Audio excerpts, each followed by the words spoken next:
श्री राम दोस्तों, माता सीता राजा जनक की पुत्री थी या रावण की, जानिए हकीकत। तो दोस्तों, माता सीता किसकी पुत्री थी, सच्चाई जान लेते हैं।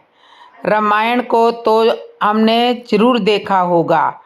जो रावण था, रावण एक राक्षस प्रवृत्ति का था, लेकिन रावण बहुत बड़ा ज्ञानी था। रावण दिन रात गरीबों लोगों को सताता था। रावण अपने आप को भगवान मानता था, क्योंकि उसे घमंड था इस बात का कि हमारे जैसा इस संसार में कोई नहीं, विद्वान नहीं है। महात्माओं का हवन नहीं होने दिया करता था, ज्ञानियों का यज्ञ नहीं होने देता था, और महात्माओं से वह टैक्स भी लिया करता था। एक बार महात्माओं ने टैक्स देने से मना कर दिया, तो रावण महात्माओं के पास गया और महात्माओं से टैक्स लिया। तो महात्माओं ने जब मान लिया तो महात्माओं ने जब मना किया तो रावण ने महात्माओं के शरीर से थोड़ा थोड़ा खून निकाला टैक्स के माध्यम के द्वारा। एक विद्वान तो यहीं पर यह कहता है कि वो खून नहीं बल्कि महात्माओं का तेज था। दोस्तों, आप वीडियो को बड़े ध्यान से सुने ताकि सारी सच्चाई आपको समझ में आ जाए। आप खुद ही अंदाजा लगा सकते हो क्या वास्तव में हकीकत क्या है। कुछ विद्वानों का मत यह है कि महात्माओं का खून नहीं बल्कि तेज था। तो वो रक्त जो था वो रावण ने एक घड़े में बंद किया, और जब लेकर के चला तो उसी समय महात्माओं ने क्रोध में आकर के रावण को ये श्राप दिया था कि तू हमारे रक्त को लिए जा रहा है, जा, यही रक्त तेरी मौत का एक दिन कारण बनेगा। दोस्तों, रावण जब वहां से घड़ा लेकर के चला तो जिसमें रक्त था, और एक विद्वान यह कहता है कि वो सीधा घर नहीं गया, वह सीधा महाराज जनक की राजधानी में पहुंचा और जनक के खेतों में उस घड़े को गाड़ दिया था। दूसरा विद्वान यह कहता है कि वह रक्त लेकर के, यानी वो घड़ा लेकर के सीधा अपने महल में आया और महल में उसे घड़े को रख दिया। और रखने के बाद में मंदोदरी ने यह पूछा इसमें क्या है, तो रावण ने मंदोदरी से यह कह दिया था कि इसमें जहर है, विष है, आप इसे छूना नहीं। और इतनी बात कहने के बाद रावण तपस्या करने चला जाता है हिमालय पर्वत पर। दोस्तों, समय बीतता चला गया। कुछ दिनों बाद रावण की पत्नी मंदोदरी को काम जागृत हो गया। उसने रावण को बुलवाया, परंतु रावण लौट करके नहीं आया। समय बीता तो क्रोध में आकर के रावण की पत्नी मंदोदरी ने जो घड़े में रक्त रखा हुआ था उसे विष समझ करके पी लिया। समय बीता तो भगवान की दृष्टि, भगवान की कृपा ऐसी हुई कि उसी दिन से मंदोदरी गर्भवती हो गई थी। तो समय बीता तो कुछ समय बाद रावण की पत्नी मंदोदरी के गर्भ से एक पुत्री ने जन्म लिया, और लोक लाज के कारण मंदोदरी ने उसे पुत्री को एक सोने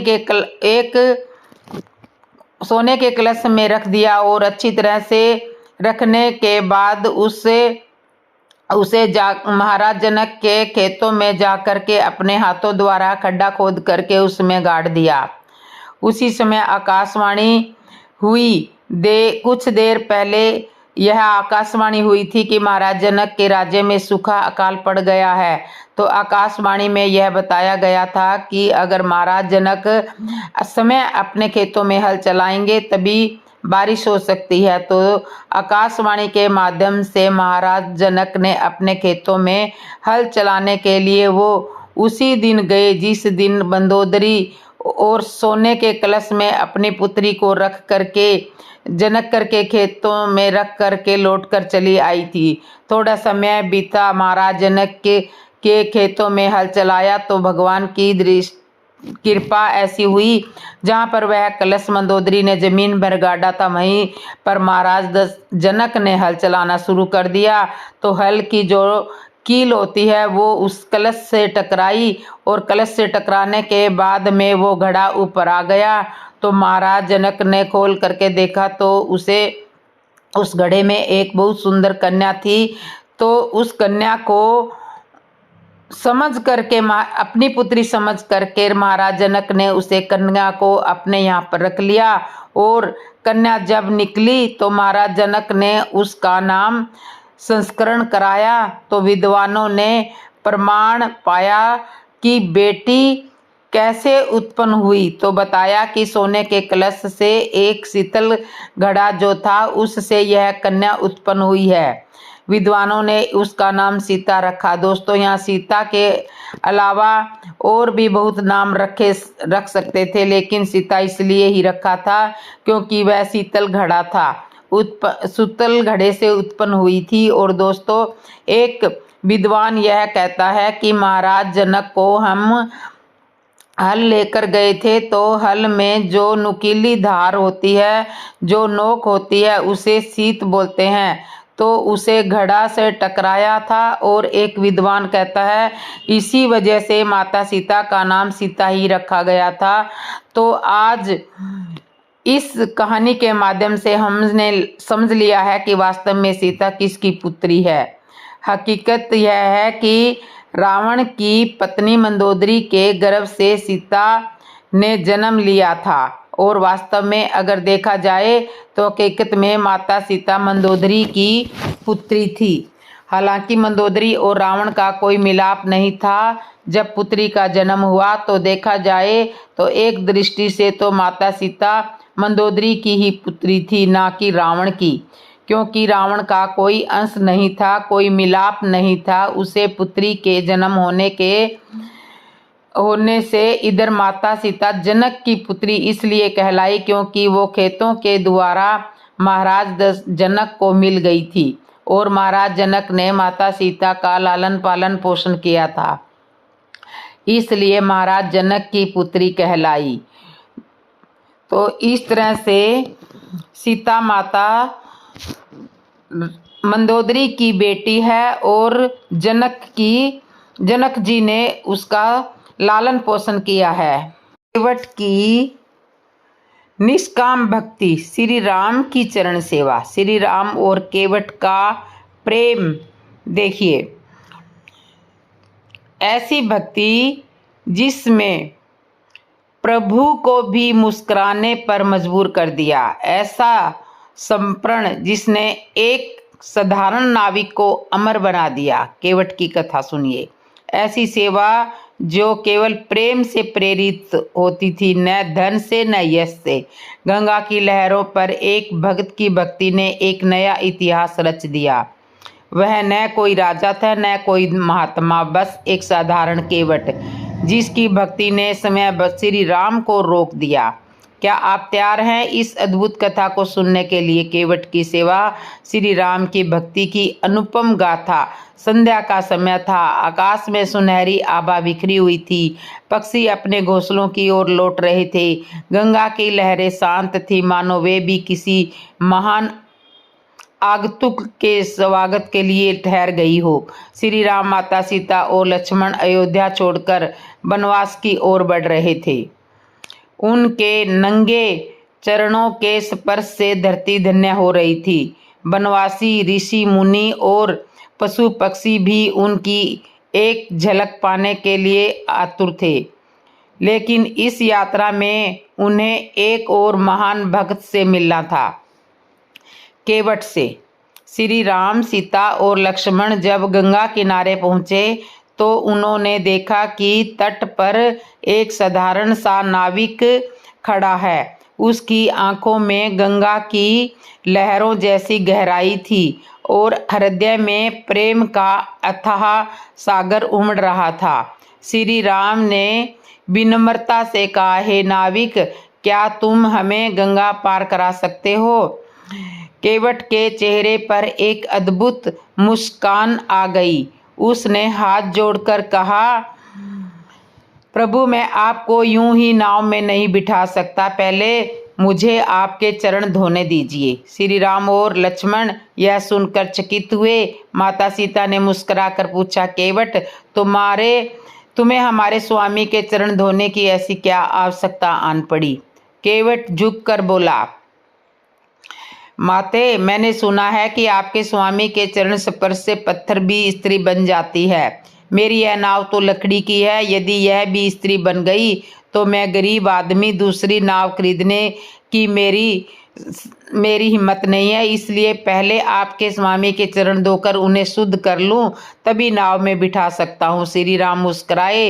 लक्ष्मण ने भौहें उठाई और बोले, अरे केवट, तू कितना चतुर है। हम तो तुझे पार उतारने के लिए कुछ मुद्राएं भी देने वाले थे, पर तूने तो पहले ही अपनी भक्ति का मूल्य वसूल लिया। केवट ने बालक की भांति हंसते हुए कहा, प्रभु आप तो पहले ही सारा संसार पार उतारते हैं, आज मुझे यह सौभाग्य दे कि मैं आपको गंगा पार उतार सकूं। श्री राम ने केवट को प्रेम से देखा और सहमति दे दी। केवट ने बड़े श्रद्धा भाव से गंगा जल लिया और रामचंद्र जी के चरण धोने लगा। वह भाव विहूर हो उठा। चरण धोते धोते उसने जब वह जल अपने सिर पर छिड़क लिया और प्रसन्नता से बोला, अब मेरी आत्मा भी पवित्र हो गई, अब आप मेरी नाव में बैठें प्रभु। श्री राम, सीता और लक्ष्मण नाव में बैठ गए और केवट ने प्रेम से पतवार थामी और धीरे धीरे गंगा पार करने लगा। गंगा की लहरें भी अब शांत थी, मानो वे समय श्री राम के चरणों का रस पान कर रही थी। नाव किनारे पहुंची, लेकिन केवट ने कुछ नहीं लिया। नाव जब दूसरी ओर पहुंची तो श्री राम ने अपना हाथ कमरबंद की ओर बढ़ाया। वे केवट को पारिश्रमिक देना चाहते थे, लेकिन केवट ने झट से हाथ जोड़कर कहा, प्रभु जब कोई नाई किसी नाई के बाल काटता है तो वह कोई शुल्क नहीं लेता है। जब कोई नाविक किसी नाविक को पार उतारता है तो वह कुछ नहीं लेता है। आपने मुझे भवसागर से पार लगाने का मार्ग दिया, अब मैं आपको इस गंगा से पार करा रहा हूँ। मैं आपसे कुछ भी स्वीकार नहीं करूँगा। श्री राम के नेत्रों में करुणा झलक आई। उन्होंने केवट को अपने हृदय से लगा लिया। प्रभु बोले, केवट जब मैं अयोध्या लौटूंगा तब तुम्हारा उधार चुका दूंगा।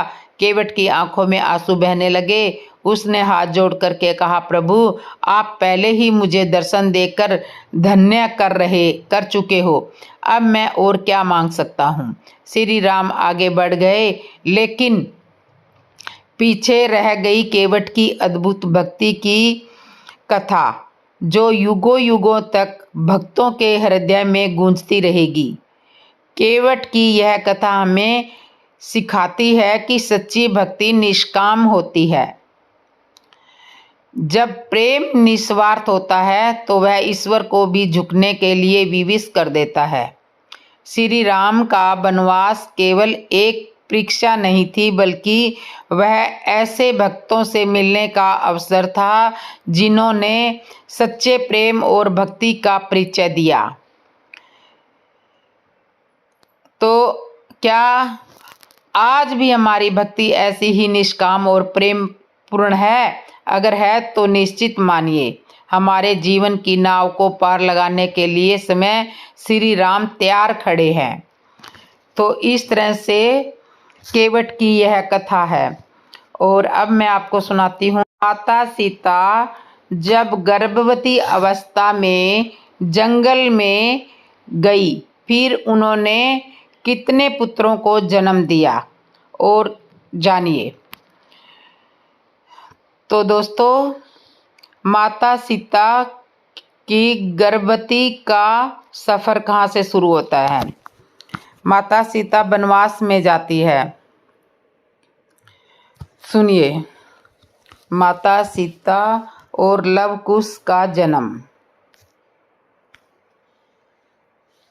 रावण की मृत्यु के बाद जब राम और सीता अयोध्या में आ गए तो वो अच्छी तरह से राज्य अभिषेक उनका हो गया और अपने राज्य का अच्छी तरह से देखभाल करने लगे।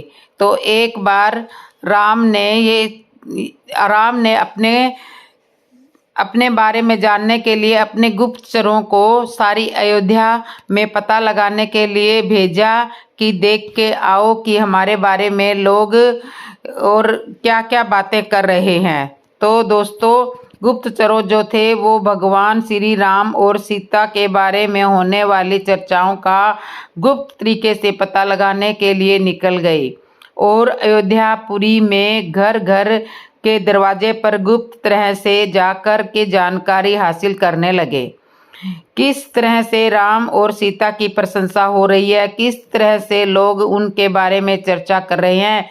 गुप्तचर जो है जाकर के घर घर में देखते हैं, गुप्तचर पता लगाते हैं। हर घर में स्त्री और पुरुष के मुख से भगवान श्री राम और सीता की प्रशंसा के बारे में सुनते हैं तो बहुत प्रसन्न हो जाते हैं और हर घर में स्त्री पुरुष भगवान श्री राम की इस तरह से प्रशंसा कर रहे हैं कि सभी स्त्री पुरुष भगवान श्री राम की प्रशंसा करते हुए थकते नहीं हैं।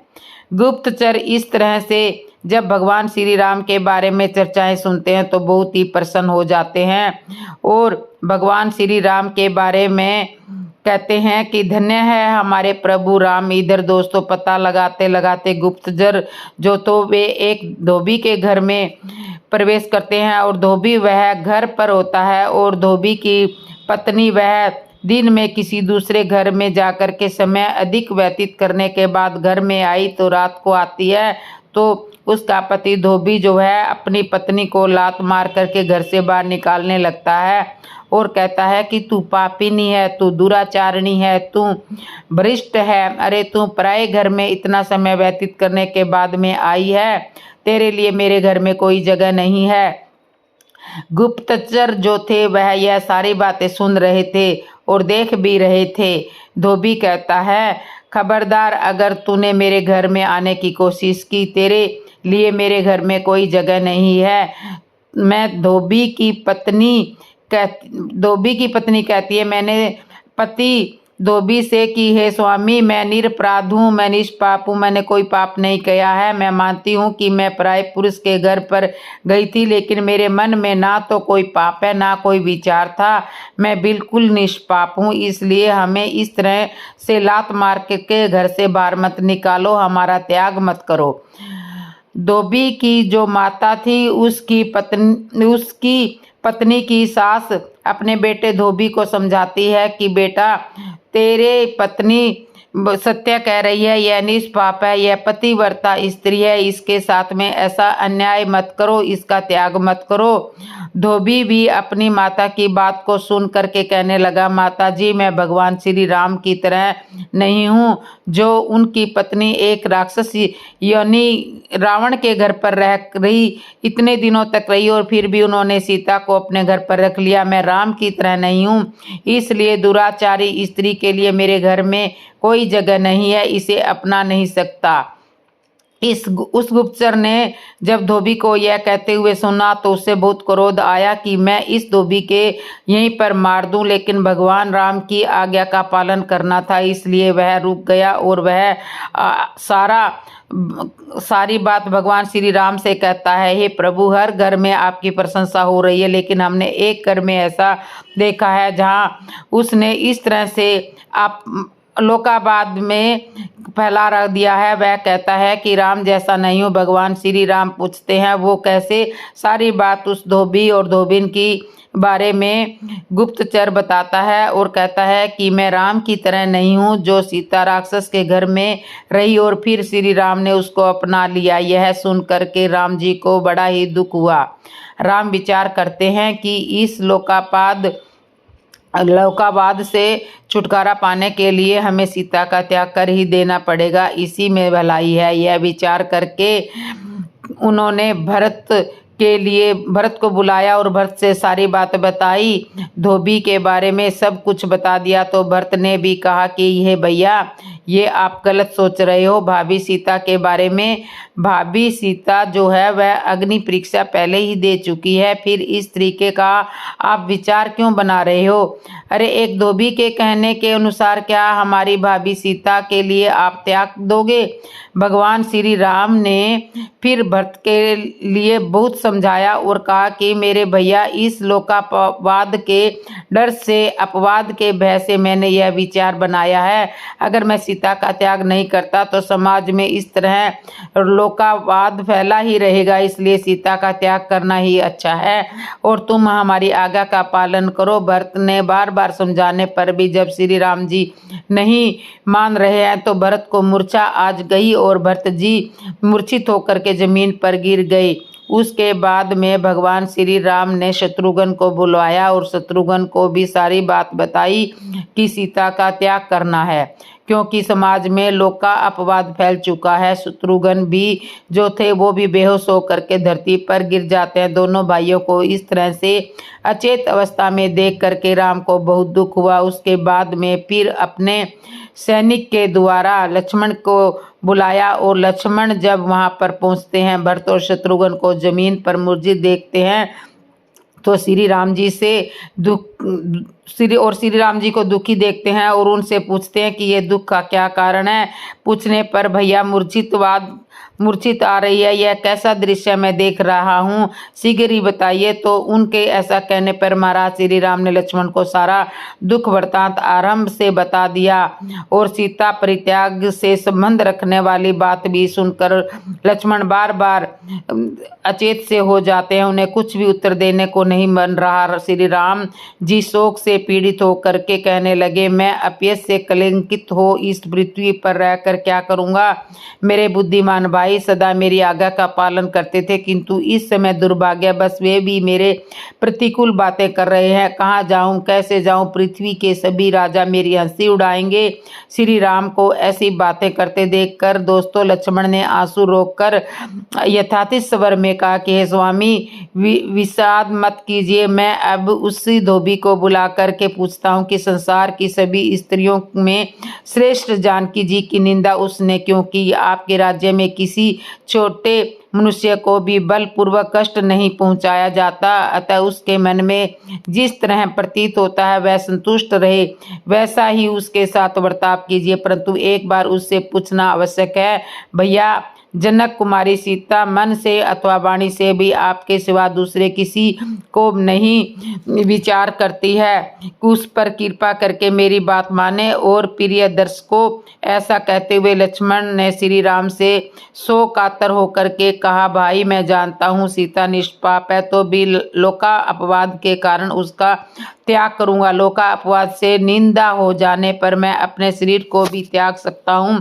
फिर घर पुत्र मित्र उत्तम भव्य आज दूसरी वस्तुओं को की तो बात ही क्या। इस समय धोबी को बुलाकर पूछने की कोई आवश्यकता नहीं है, समय आने पर सब कुछ अपने आप ठीक हो जाएगा। लोगों के चित्त में सीता के प्रश्न समय ही प्रतीत हो जाएगी। जैसे घाव चिकित्सा के योग्य नहीं होता, समय अनुसार वह पक जाता है तभी दवा से नष्ट हो जाता है, उसी प्रकार समय से ही इस कलंक का मार्जन होगा। इस समय मेरी आज्ञा का उल्लंघन ना करो, पतिव्रता सीता को जंगल में छोड़कर आओ। यह आदेश सुनकर दोस्तों लक्ष्मण जो थे एक क्षण तक शोकाकुल में डूब गए, फिर मन ही मन विचार किया, परशुराम जी ने पिता की आज्ञा से अपनी माँ का ही वध कर डाला था। इससे ज्ञान पड़ता है कि गुरुजनों की आज्ञा उचित हो या अनुचित हो उसका कभी उल्लंघन नहीं करना चाहिए। अतः श्री रामचंद्र जी का प्रिय करने के लिए मुझे सीता का त्याग करना ही पड़ेगा।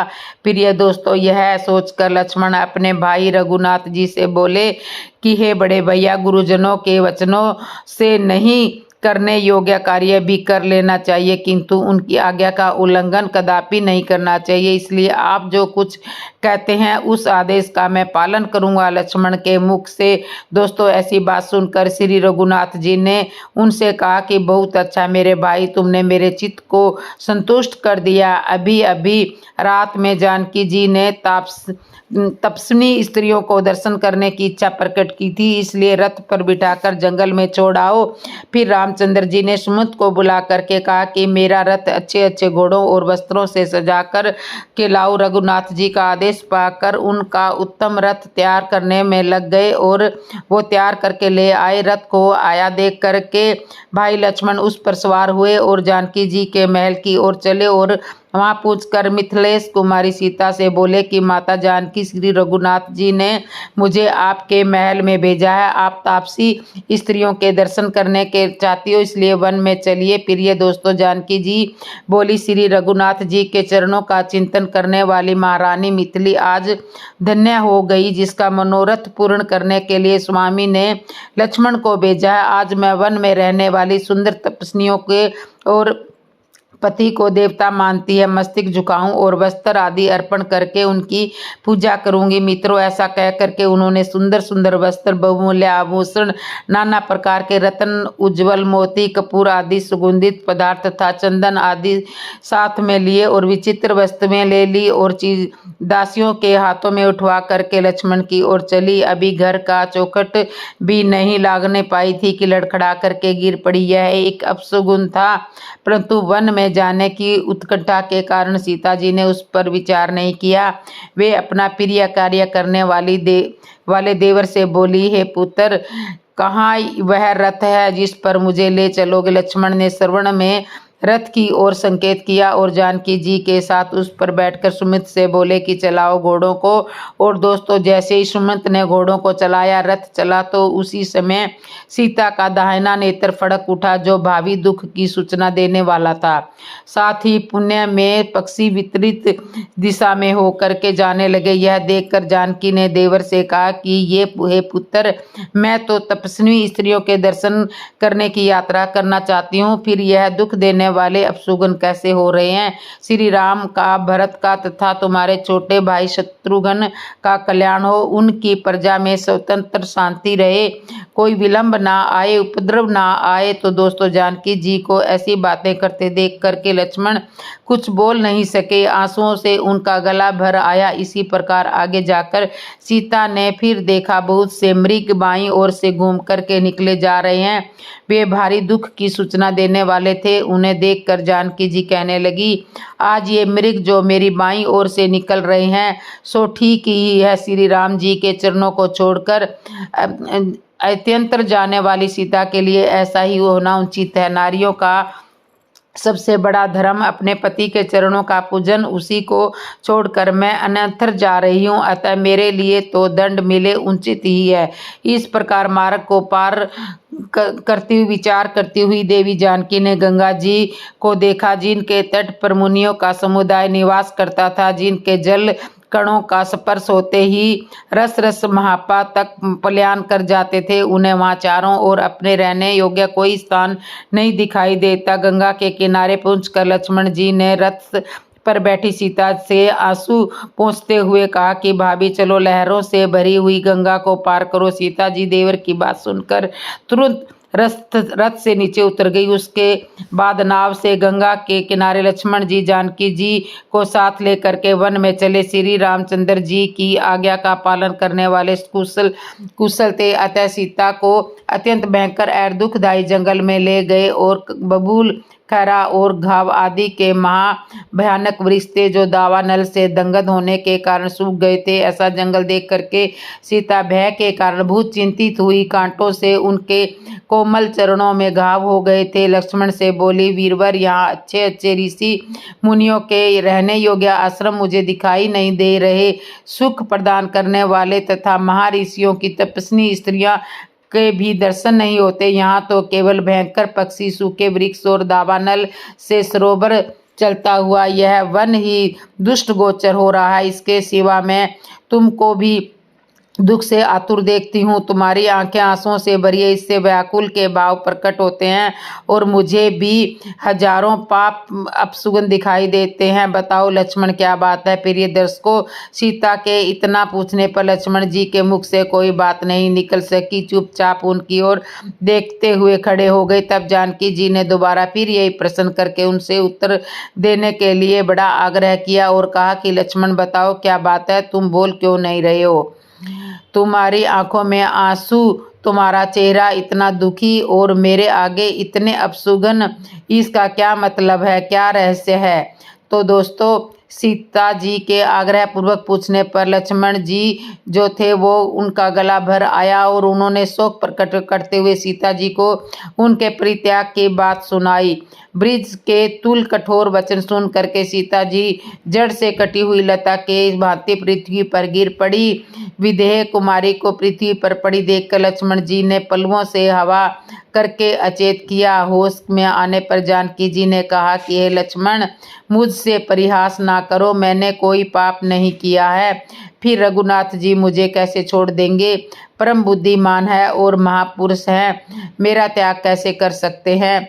वे जानते हैं कि मैं निष्पाप हूँ, फिर भी एक धोबी के कहने पर मुझे छोड़ देंगे ऐसी आशा नहीं है। इतना कहते कहते दोस्तों वो फिर से बेहोश हो गई। इस बार उन्हें मूर्छित देखकर लक्ष्मण जी फूट फूट कर रोने लगे।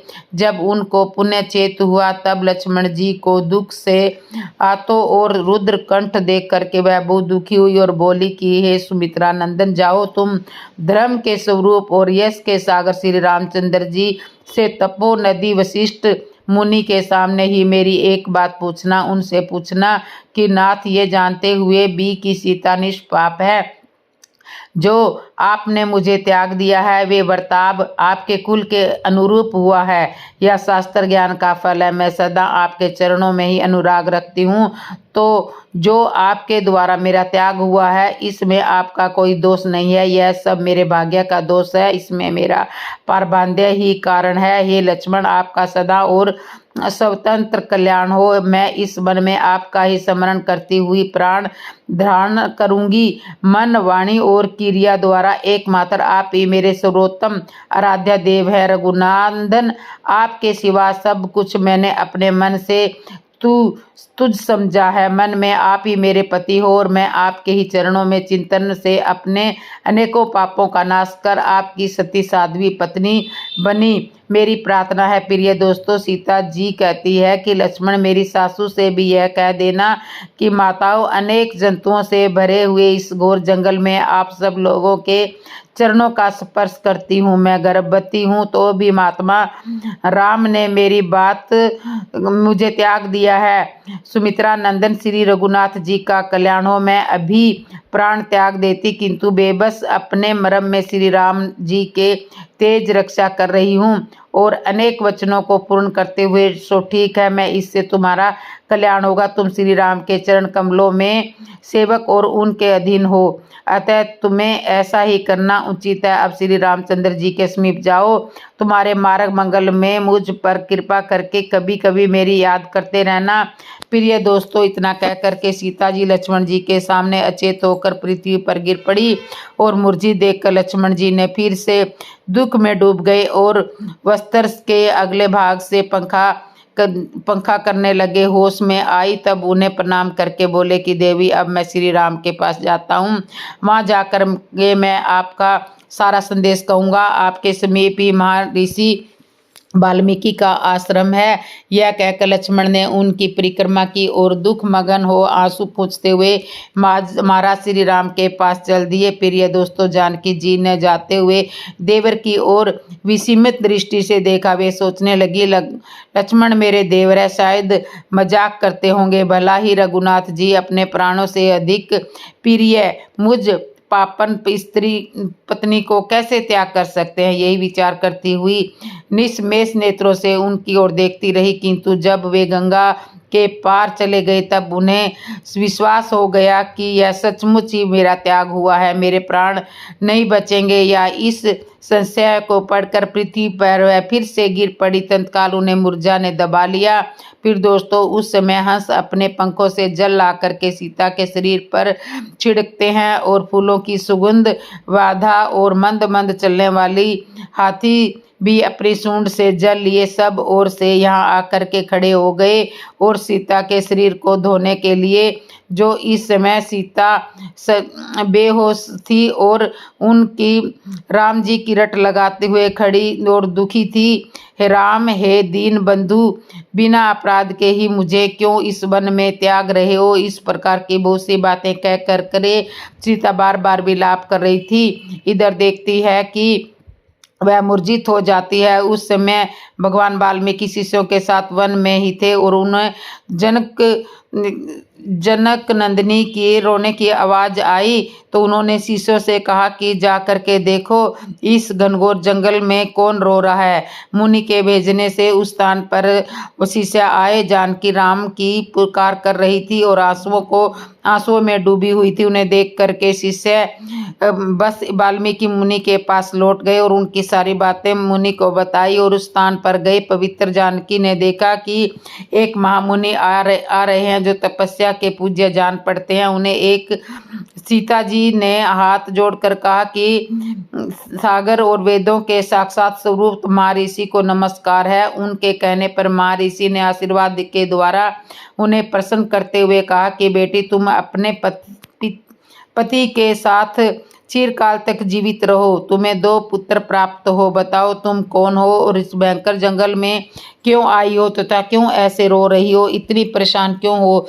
सब बातें मुझे बताओ जिससे मैं तुम्हारे दुख का कारण जान सकूं और तुम्हारी मदद कर सकूं। दोस्तों तब श्री रघुनाथ जी की पत्नी सीता जी एक निश्वास से कांपती हुई कल्याणमय वाणी से बोली कि हे महामुनि, मुझे श्री रघुनाथ जी की सेविका समझिए। मैं बिना अपराध के त्याग दी गई हूँ। इसका कारण क्या है यह मैं बिल्कुल नहीं जानती। श्री राम जी की आज्ञा से लक्ष्मण मुझे यहाँ छोड़कर गए हैं। तब वाल्मीकि जी कहने लगे सीता मुझे अपने पिता का गुरु समझो और मेरे यहाँ पर अपने पिता के घर में रहती हो ऐसे ही रहो। तो मेरे पिता का घर ही समझो। सीता का मुख शोक से आंसुओं से भीगा हुआ था और सुख संतामना पूर्ण वचन सुन करके वह थोड़ी कुछ ठीक हुई और उन्हें आश्वासन देकर तपस्वी स्त्रियों से भरे हुए अपने पवित्र आश्रम पर ले गए। सीता जी वहां ऋषि के पीछे पीछे गई और मुनि समुदाय से भरे हुए अपने आश्रम पर पहुंचकर तपस्वियों से बोले देखो अपने आश्रम पर जानकी जी आई है, इनका स्वागत करो। सीता ने प्रणाम करो और उन्होंने भी प्रसन्न होकर उन्हें छाती से लगाया। और तपस्वियां वाल्मीकि ने अपने शिष्यों से कहा तुम जानकी के लिए एक सुंदर पर्यशाला बनाओ और पत्तों और लकड़ियों के द्वारा एक सुंदर कुटी निर्माण की और पवित्र जानकी जी उसी में निवास करने लगी। वाल्मीकि मुनि की टहल बजाती हुई फलाहार करके रहती थी तथा मन और वाणी से निरंतर राम नाम का जाप किया करती थी, दिन व्यतीत करती थी। तो समय आने पर पुत्रों को जन्म दिया। आकृति में रामचंद्र जी के समान तथा अश्वनी कुमारों राम के से इस तरह के राम जी की शकल के ही 2 पुत्र लव और कुश को जन्म दिया। तो वहाँ पर लव और कुश के जन्म का नाम संस्कार महर्षि वाल्मीकि ने उन बालकों के संस्कार संबंधी सभी कर्म कुशों को और उनके लवों यानी टुकड़ों द्वारा किए गए। अतः उन्हीं के नाम पर उन दोनों का नाम क्रमशः लव और कुश रखा। जिस समय उन शुद्ध आत्म महर्षियों ने पुत्रों का मंगल कार्य संपन्न किया उस समय सीता जी का हृदय आनंद से भर गया। उनके मुख और नेत्र प्रसन्नता से खुल उठे। उसी दिन लड़वासुर को मारकर शत्रुघ्न जी अपने घोड़े से सैनिक के साथ वाल्मीकि के सुंदर आश्रम पर रात्रि को पहुंचे थे। उस समय वाल्मीकि जी ने उन्हें सिखा दिया था कि तुम श्री रघुनाथ जी को जानकी जी के पुत्र होने की बात ना बताना, मैं ही उनके सामने सारा वृतांत कहूँगा। प्रिय दोस्तों, जानकी के दोनों पुत्र वहाँ बड़े होने लगे। उनका रूप रंग सब सीता श्री राम के जैसा था। तो इस तरह से लव और कुश का जन्म होता है और सीता जी वनवास में कैसे रहते ये मैंने आपको बताया। तो दोस्तों ये कहानी आपको कैसे लगी, अच्छी लगी हो तो कमेंट में ज़रूर बता देना। जय श्री राम दोस्तों।